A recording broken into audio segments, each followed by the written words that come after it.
Bismillahirrahmanirrahim. Assalamualaikum warahmatullahi wabarakatuh. Alhamdulillah wassalatu wassalam ala sayyidina Rasulillah wa ala alihi wa ashabihi wa mawala. Para pemirsa televisi yang dimuliakan oleh Allah Subhanahu wa taala, alhamdulillah pada kesempatan ini kita kembali dipertemukan dan kita melanjutkan kajian kita dari buku saya The Islam Way. Dan kali ini kita akan membahas tentang Islam dan advice atau nasihat.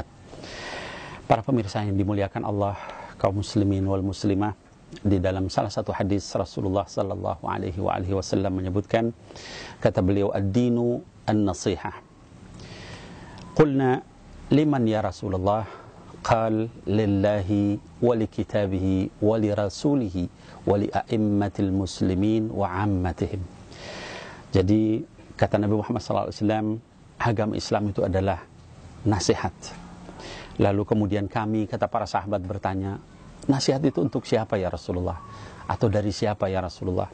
Kemudian kata beliau sallallahu alaihi wasallam, dari Allah, dari kitabnya, dari Rasulnya, dari para pemimpin kaum muslimin, dan juga dari seluruh kaum muslimin.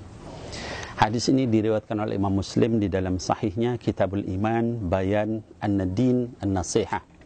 Juga di dalam riwayat Abu Daud, di dalam Sunan Kitab Al-Adab Fin Nasihah. Juga di dalam Imam Nasai dan lain-lain. Para pemirsa yang dimuliakan Allah Subhanahu wa taala, berkaitan dengan hadis ini para ulama menyampaikan, salah satunya misalnya Imam Nawawi ya rahimahullah, seorang ulama besar yang mazhab Syafi'i, beliau menyebutkan, kata beliau, ini hadis menunjukkan suatu perkara yang sangat besar di dalam Islam. Berkata juga Ibnu Rajab Al-Hambali, ulama besar juga dari mazhab Hambali, kata beliau, yang namanya fikih itu beredar di antara 5 buah hadis saja, ya, yaitu hadis innamal a'mal binniyat, kemudian innal halal bayyin wa innal haram bayyin, kemudian la darar wa la dirar, kemudian juga hadis ad-dinun nasihah, dan yang terakhir adalah hadis ma nahaitukum anhu fajtanibuh. Jadi dari 5 hadis inilah dikembangkan yang namanya fikih. Dan juga para ulama yang lain, ya salah satunya misalnya Imam Muhammad At-Tusi, ya beliau menyampaikan hadis ad-din an-nasihah ini mencakup 1/3 dari agama Islam. Nah, para pemirsa yang dimuliakan Allah Subhanahu wa taala, lalu apa yang bisa kita ambil pelajaran dari hadis ini? Di dalam bahasa Arab, kalau kita mengetahui nasihat itu salah satunya adalah bermakna an-nus. Nus itu artinya lepas, ya. Nah, artinya apa? Ketika kita sudah memberikan nasihat, kita melepaskan seseorang dari hal yang tidak baik, ya.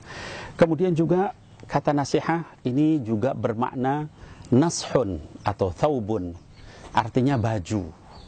Artinya kalau kita memberikan nasihat kepada seorang, maka kita sudah melindungi orang tadi. Kemudian dia juga di dalam bahasa Arab bermakna nushah al-asl. Nushah al-asl artinya madu yang menetes atau menitik. Artinya nasihat itu murni, suci seperti madu murni yang diberikan kepada orang lain. Itulah indahnya nasihat di dalam Islam. Para pemirsa yang dimuliakan oleh Allah Subhanahu wa taala, insyaallah, kalau kita melihat kandungan hadis ini, kita diperintahkan oleh Rasulullah SAW. Pertama, kita mengambil nasihat dari Allah. Ya, mengambil nasihat dari Allah adalah mengimani Allah, berakidah yang benar, tauhid yang bersih dari syirik kepada Allah Subhanahu wa taala. Kemudian yang kedua adalah juga mengambil nasihat dari kitab Allah. Artinya apa? Menjalankan Al-Quran, merenungkan kandungannya, menjauhi yang dilarang oleh Al-Quran, beriman kepada seluruh kandungan Al-Quran, merenungkan kandungannya, melaksanakan seluruh aturan yang ada di dalam Al-Quran. Kemudian yang ketiga dikatakan juga mengambil nasihat kepada Rasul. Artinya apa? Mengambil sunnahnya, mengikuti sunnah beliau, menafsirkan Quran berdasarkan sunnah beliau, bukan berdasarkan logika kita sendiri, ya. Kemudian mencintai Rasulullah SAW dan juga mengikuti apa yang beliau laksanakan di dalam kehidupan kita. Kemudian juga dikatakan nasihat dari para pemimpin kaum muslimin. Kita tahu bahwa di dalam Islam, di atas seorang ulama ada ulama lagi, di atas orang yang pintar ada yang lebih pintar lagi. Maka tidak ada di dalam Islam itu orang yang paling pintar. Ya, dia harus terus-menerus belajar kepada orang yang lebih pintar. Ya. Kemudian yang terakhir, mengambil nasihat dari seluruh kaum muslimin. Orang muda pun kita bisa mengambil pelajaran darinya. Orang miskin pun kita bisa mengambil pelajaran darinya. Orang yang dianggap rendah, misalnya pencoleng dan sebagainya, kita bisa mengambil pelajaran. Jangan sampai kita seperti itu. Kita berdoa kepada Allah dan seterusnya. Pada setiap diri orang Islam, kaum muslimin, bahkan seluruh manusia, itu kita bisa mengambil nasihat. Para pemirsa kaum muslimin yang dimuliakan oleh Allah Subhanahu wa taala, kemudian juga kita melihat bagaimana para sahabat dan juga ulama salaf bersungguh-sungguh di dalam saling menasihati. Kita melihat misalnya salah satu adalah Al-Fudail Ibnu Iyad rahimahullah, seorang ulama dan juga seorang ahli sufi. Ya, beliau menyampaikan seorang mukmin tandanya adalah kalau dia menasihati itu sendirian, berdua dengan orang yang diberi nasihat, tidak di depan orang ramai. Orang yang ikhlas ketika menasihati orang lain, maka dia nasihati bukan di depan orang, bukan untuk mempermalukan orang. Orang yang menasihati di depan orang banyak, itu bukan orang yang menasihati, tapi dia sudah menjerumuskan saudaranya sama muslim. Kemudian kita melihat juga Abu Bakar Al-Muzanni rahimahullah, ulama besar juga, beliau menyampaikan bahwa bukanlah keutamaan Abu Bakar radhiyallahu an dan para sahabat itu dengan ibadah saum dan salatnya, tetapi keutamaan mereka adalah sesuatu yang selalu memancar dari hati mereka. Kecintaan karena Allah, menasihati karena Allah, saling bekerja sama karena Allah. Itulah keutamaan mereka. Kemudian para pemirsa yang dirahmati oleh Allah Subhanahu wa taala, Imam Ibnul Mubarak rahimahullah, juga salah satu dari gurunya Imam Syafi'i.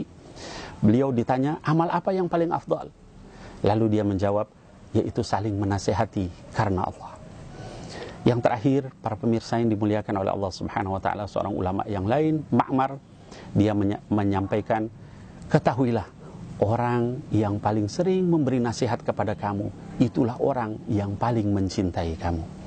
Para pemirsa televisi yang dimuliakan oleh Allah Subhanahu wa taala, sekali lagi marilah kita belajar agama dengan benar. Kemudian kita bergaul dengan orang-orang yang saleh, maka hidup kita akan penuh dengan makna. Billahi taufiq wal hidayah. Assalamualaikum warahmatullahi wabarakatuh.